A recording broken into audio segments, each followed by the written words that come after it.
A Genesis reading. Today is February 11th. Our reading from Genesis is chapter 42. When Jacob saw that there were food rations to be had in Egypt, he said to his sons, "Why do you keep looking at one another? Now I hear," he went on, "that there are rations to be had in Egypt. Go down and procure rations for us there, that we may live and not die." So 10 of Joseph's brothers went down to get grain rations in Egypt, for Jacob did not send Joseph's brother Benjamin with his brothers, since he feared that he might meet with disaster. Thus the sons of Israel were among those who came to procure rations, for the famine extended to the land of Canaan. Now Joseph was a vizier of the land. It was he who dispensed rations to all the people of the land, and Joseph's brothers came and bowed low to him with their faces to the ground. When Joseph saw his brothers, he recognized them, but he acted like a stranger toward them and spoke harshly to them. He asked them, "Where do you come from?" And they said, "From the land of Canaan to procure food." For though Joseph recognized his brothers, they did not recognize him. Recalling the dream that he had dreamed about them, Joseph said to them, "You are spies, you have come to see the land in its nakedness." But they said to him, "No, my lord, truly your servants have come to procure food. We are all of us sons of the same man. We are honest men. Your servants have never been spies." And he said to them, "No, you have come to see the land and its nakedness." And they have replied, "We, your servant, were 12 brothers, sons of a certain man in the land of Canaan. The youngest however, is now with our father, and one is no more." But Joseph said to them, "It is just as I have told you. You are spies.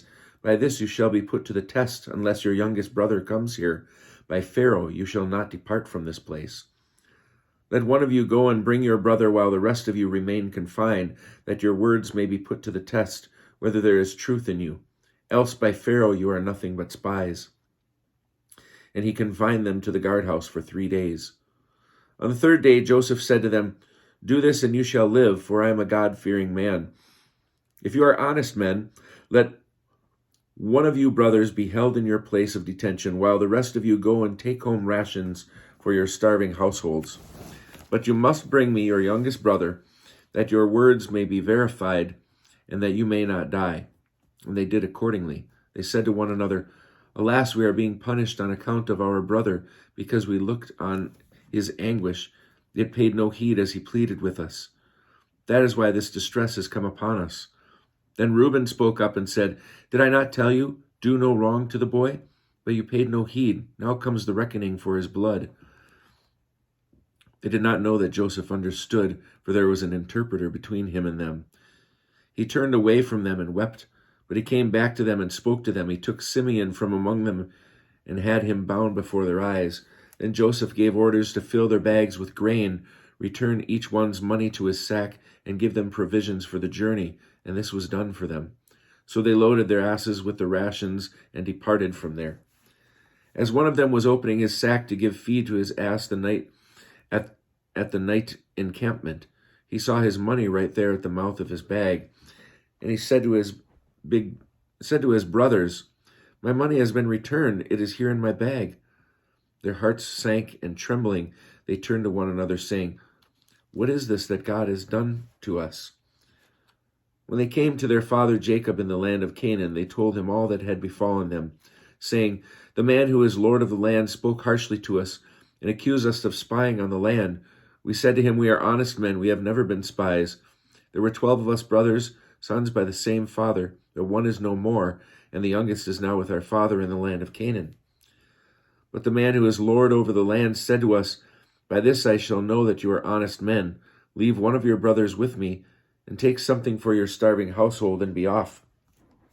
And bring your youngest brother to me, that I may know that you are not spies, but honest men. I will then restore your brother to you, and you shall be free to move about in the land.' As they were emptying their sacks, there in each one's sack was his money bag. When they and their father saw their money bags, they were dismayed. Their father Jacob said to him, 'It is always me that you bereave. Joseph is no more, and Simeon is no more, and now you would take away Benjamin. These things always happen to me.' Then Reuben said to his father, 'You may kill my 2 sons if I do not bring him back to you. Put him in my care, and I will return him to you.' But he said, My son must not go down with you, for his brother is dead, and he alone is left. If he meets with disaster on the journey you are taking, you will send my white head down to Sheol in grief.